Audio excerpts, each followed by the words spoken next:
given what I know about there's a difficulty in both the interpretive phase of policy that we have on the books right now.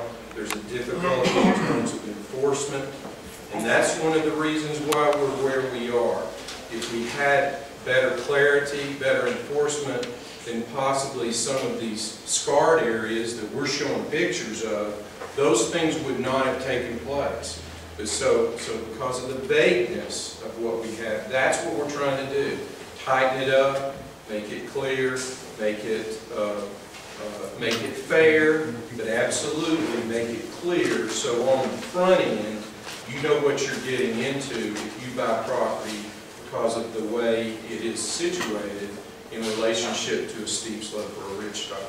And so that's one of our purposes. Okay, are there any people on this committee, or will there be any on the committee that are actually owners of property in a situation like my neighbors and myself? Well, we consider developers that have already purchased lands in here for the development process.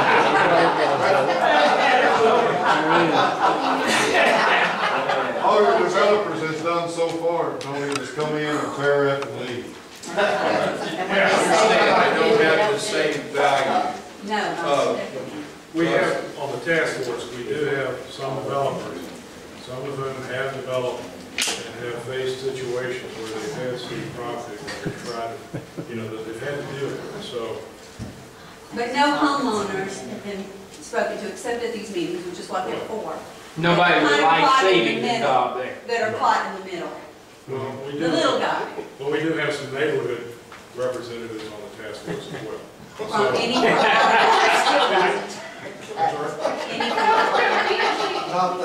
We actually have a lane park, and she lives, this photo right here that you're seeing, she lives on that ridge above Thorn Grove High. So she is, ridge. Elaine Clark. Lane She's Park. just not here tonight. She's going to task force meeting. This is from her property. Okay, John Hatton.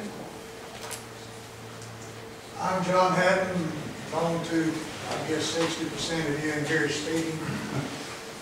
After spending 15 years with the Bureau of Highways, what you're all proposing, there's never going to be another road, highway, or interstate built. A lot of those things are 4-to-1 and 5-to-1 slopes. That's not going to happen.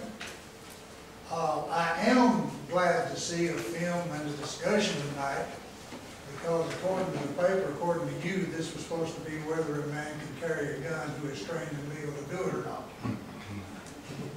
You, I'm talking about. I know I've been supposed to fight.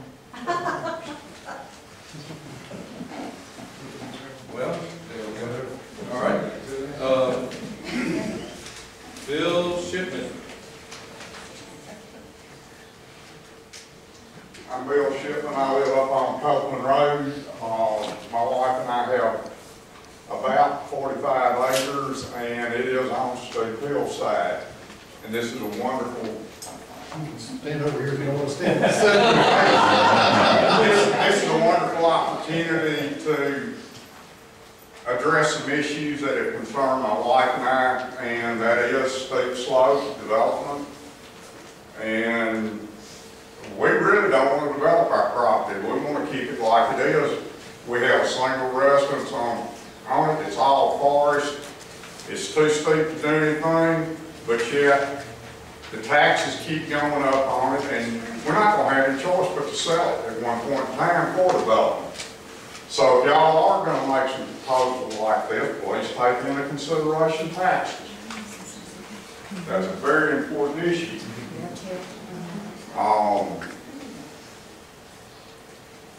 Another issue that I have is a lot of sinkholes in this area are getting filled up.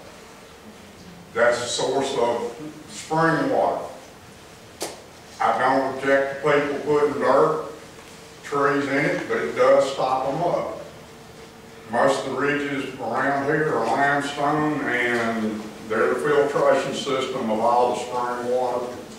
And this is wonderful water that we have around here. I think Mr. Lambert, y'all got some properties real close to a real good spring over on Brushy Valley. We did. And, well, we're just on the other side of Ridgetop. So, y'all take sinkholes into consideration when y'all are doing this. And the other thing, that get all sore subject, the beltway. What the heck y'all gonna do about that? Because it's all on Ridge. Okay,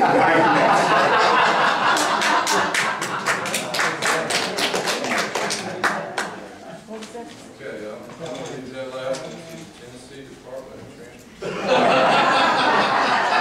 If Knox County would take a position and get their legislatures to do something, that the issue would be addressed.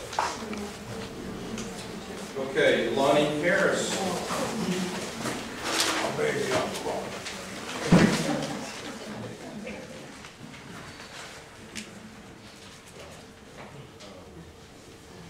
My name is Lonnie Harris. Though you don't know me, I own a nursery at Corner Clinton and Old Callahan Road.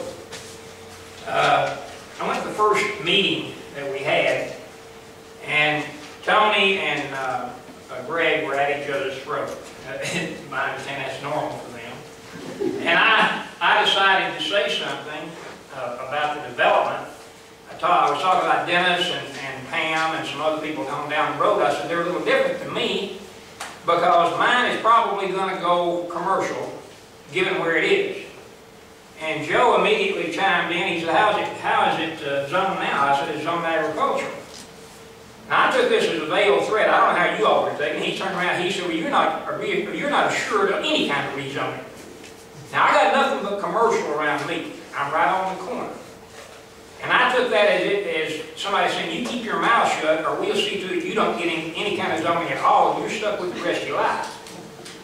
Now, when you got to start worrying about whether the government's going to threaten you or not, you got a problem. Amen. That's tyranny. Now, to go a little further, Liz, that was the most one-sided presentation I have ever seen in my life. Did you all notice that everything they showed there, except for 3 instances, were extremely negative presentations? Are any of you people familiar with Sanderson Hill? Yes.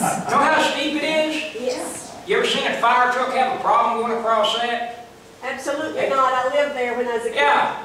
Have you seen any problem with erosion there? No. Isn't that a really, really steep hill? Now, granted, it is an old development. And there wasn't the organization that we have now as far as standards. But it worked. The one they showed down in West Knoxville, that was an extremely expensive subdivision at one time. They could afford to do some of the things they did there.